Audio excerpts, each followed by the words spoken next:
Alors, une récession mondiale se profile, c'est pas moi qui le dis, c'est la directrice générale de l'OMC, sans détour, propose sans ambiguïté. Est-ce vraiment inéluctable? On en parle avec vous. Mathieu Plane, bonjour Mathieu. Bonjour David. Directeur adjoint du département d'analyse et prévision de l'OFCE. En général, les patrons ou patronnes d'organisations type FMI, OMC, Banque mondiale ont des discours, des propos assez polissés. Ouais. Là, quand même, en gros, ce qu'elle nous dit, c'est compte tenu des nombreux chocs auxquels beaucoup de pays font face, c'est vrai, on le sait, on le commente ici largement, la flambée de l'énergie, de l'alimentation, l'inflation, la guerre, etc.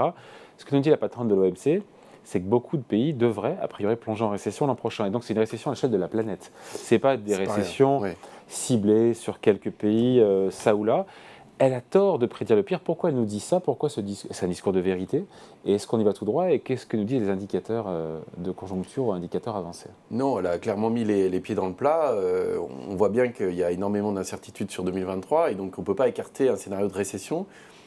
C'est vrai qu'un scénario de récession mondiale, c'est quand même un énorme coup, un coup de marteau, j'allais dire, parce que on n'est pas sur une récession isolée, c'est une récession globale. Ce qui voudrait dire qu'on a l'ensemble ou la plupart des pays qui plongeraient en récession. C'est-à-dire que là, aujourd'hui, on a des récessions qui seraient plutôt ciblées, comme l'Allemagne, aujourd'hui, qui potentiellement pourrait être en récession. Sur 1 ou 2 trimestres. Sur 1 ou 2 mais trimestres. Mais pas sur l'ensemble de l'année. Sur l'ensemble de l'année. Alors, la récession allemande, il peut y avoir une croissance négative sur l'Allemagne.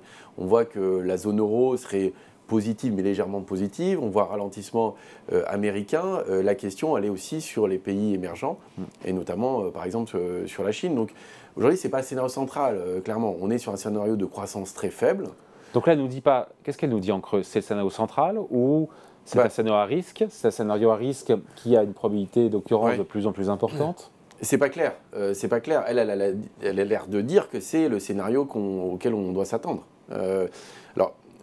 Par exemple, si on prend les prévisions actuelles, on est sur des scénarios, par exemple, de croissance positive mais faible. Des révisions à la baisse. Des révisions à la baisse. Mais des croissances qui restent positives. La récession, c'est compliqué, parce qu'une récession, on peut avoir une croissance positive avec une récession. C'est-à-dire 2 trimestres négatifs et une récession.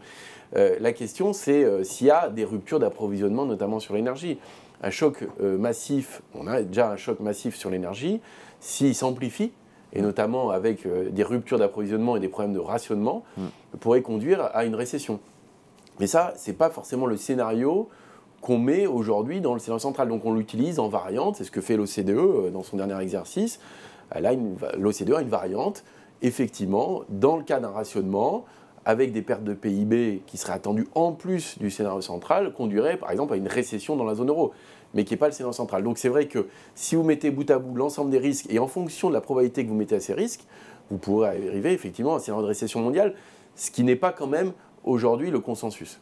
Ouais. Après, quand on regarde les grands indicateurs aujourd'hui, ils ne sont pas bons, ils plaident pour un atterrissage en douceur, brutal. Qu'est-ce qu'on voit dans les indicateurs plus spontanés, les baromètres, les enquêtes? Ce qu'on voit, alors ça dépend des pays, mais ce qu'on voit, c'est qu'effectivement, on a une situation des ménages qui est très dégradée, qui encaisse un choc inflationniste important avec une dégradation du pouvoir d'achat. Avec des réponses comme budgétaires importantes. Avec des réponses budgétaires, mais des déficits. Et des remontées de taux d'intérêt, donc des charges d'intérêt aussi qui augmentent, un coût du refinancement qui augmente aussi pour les entreprises.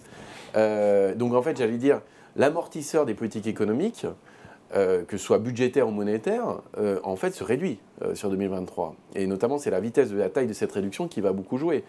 Et le scénario de taux est aussi quelque chose d'extrêmement important. Et à ça, si vous ajoutez le choc énergie, qui est en fait quelque part le contributeur numéro 1 au ralentissement mondial, vous arrivez avec des chiffres qui sont effectivement au-dessus de zéro, mais qui ne sont pas bien gros. Et donc, on est dans l'épaisseur du trait. Et on peut ne pas écarter, effectivement, un scénario qui serait plus dur si vous avez des hypothèses qui sont plus dures, y compris sur des choses qu'on modélise mal, qui sont l'incertitude. C'est-à-dire l'incertitude générée par les conflits, par les rationnements. Imaginons aussi un épisode Covid qui reparte avec un confinement en Chine. Tout ça, mis bout à bout, c'est des chocs macroéconomiques de grande ampleur. Donc c'est vrai que c'est assez surprenant venu ce que vous disiez d'une organisation internationale qui est plutôt polissée, mais c'est pas si surprenant au regard des chocs macroéconomiques attendus.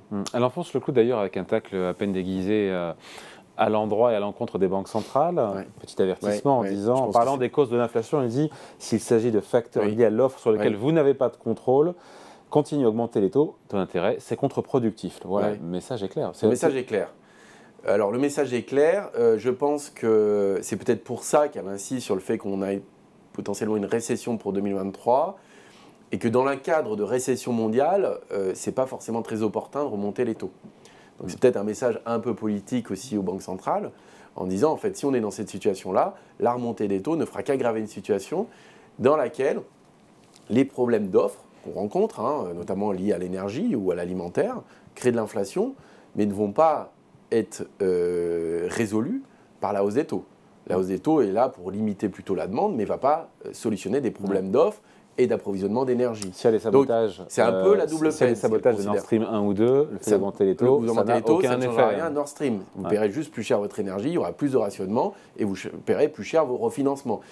À un moment où les États ont plutôt besoin de marge de manœuvre pour protéger les entreprises et les ménages. Il y a quand même tout qui se met en place, pardon, je ne veux pas être défaitiste, mais il y a quand même la tempête parfaite qui se met, tous les éléments se mettent en place au-dessus de l'économie mondiale quand même pour avoir une tempête parfaite. Rien ne dit, encore une fois, les arguments qui plaident pour cette récession mondiale, ça fait très longtemps qu'on n'a pas une récession, encore une fois, si on enlève le Covid. Mais c'est vrai qu'on se dit que si l'inflation ne se calme pas, si les banques centrales continuent de manière acharnée à remonter leurs taux, si la guerre gagne en intensité, on a eu on va avoir le référendum, encore une fois, d'annexion à la Russie, dont on connaît par avance les résultats. Non, oui, mis bout à bout, il ne manque plus qu'une crise financière, quoi.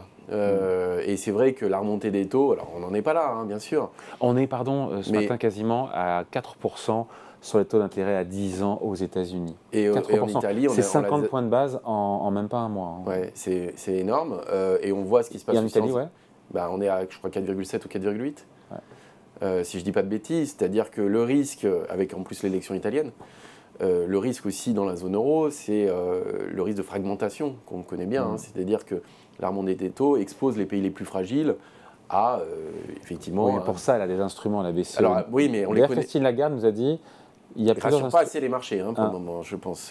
En tout cas, on voit que l'Italie, avec des taux à 5%, imaginons des taux à 5% et une croissance qui serait légèrement au-dessus de positif, se retrouve dans des situations quand même assez difficiles sur ses finances publiques. C'est le fameux effet boule de neige, c'est-à-dire que votre charge d'intérêt augmente plus vite que vos recettes fiscales, donc le poids de la dette augmente, le poids des charges d'intérêt.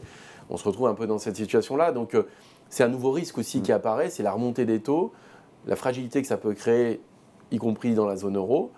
La fragilité aussi des pays émergents, la remontée des taux fragilise le refinancement aussi des pays émergents.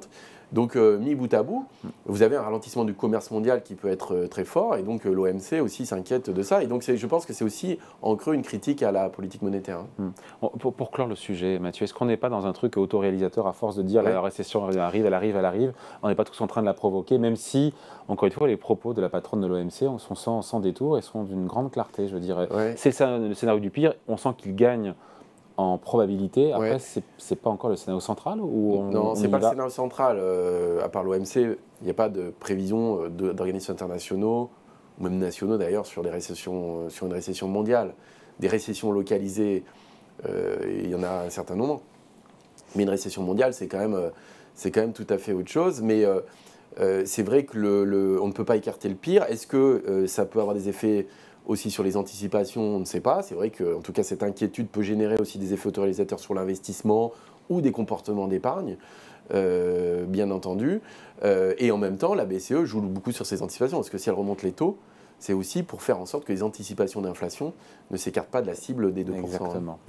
Bon, voilà, merci beaucoup. Explication signée Mathieu Plane, directeur adjoint du département analyse et prévision de l'OFCE. J'allais dire l'OMC, non, de l'OFCE. Non, pas l'OMC, pas encore en tout cas. Salut, ciao.